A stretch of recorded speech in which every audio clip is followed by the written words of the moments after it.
Rafale मार गिराए उन्होंने, इस पे कोई सवाल क्यों नहीं कर रहे हैं? तो साहब उस पर नहीं कहेंगे। मैंने उन्हें भटिंडा का दिखाया, मैंने कहा एक मेरे पर्सनल नॉलेज में है, बाकी दो मुझे अदर सोर्सेज से पता है।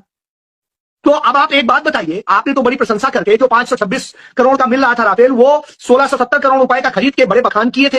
देश का यही मीडिया कैसे राफेल ये कर देगा, राफेल वो कर देगा, चीन डर गया, ये डर गया। और अब क्या हुआ? अब एक भी छू नहीं है किसी से। कोई नहीं कह रहा है पंपोर में मिला वो क्या था, अखनूर में मिला वो क्या था, और भटिंडा में एयरबेस के पास जो खेतों में माल गिराया गया वो क्या था। कोई नहीं। अच्छा, मैं मीडिया की स्थिति देख रहा हूं, सबको पता है, वहां उसमें लिखा हुआ भी है, उसके जो मलबा है उस पर नाम भी लिखा हुआ है उसका। बावजूद इसके देखिए किस तरह की खबर छापते हैं, भटिंडा में प्लेन क्रैश, 2 की मौत, जांच में जुटी एजेंसियां। ये देखिए इंडियन एक्सप्रेस क्या लिखता है, unidentified aircraft crash in village near Bathinda airport base.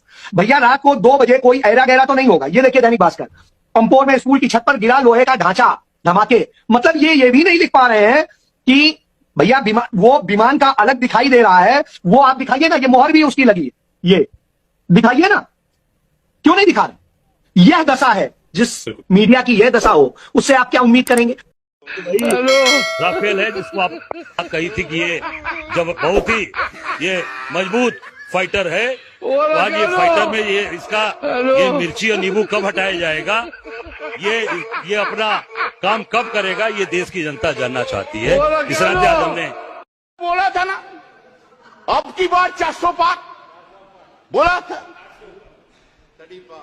खेल शुरू हो गया था सर, खेला हो शुरू हुआ ना, खेल तो बहुत सा खेल है सर, चू कित कित भी खेल है, चू कित कित में चू धरा है 400 में, कित कित कित कित कित कित कित कित कित कित कित कित कित कित कित कित कितना हुआ 240।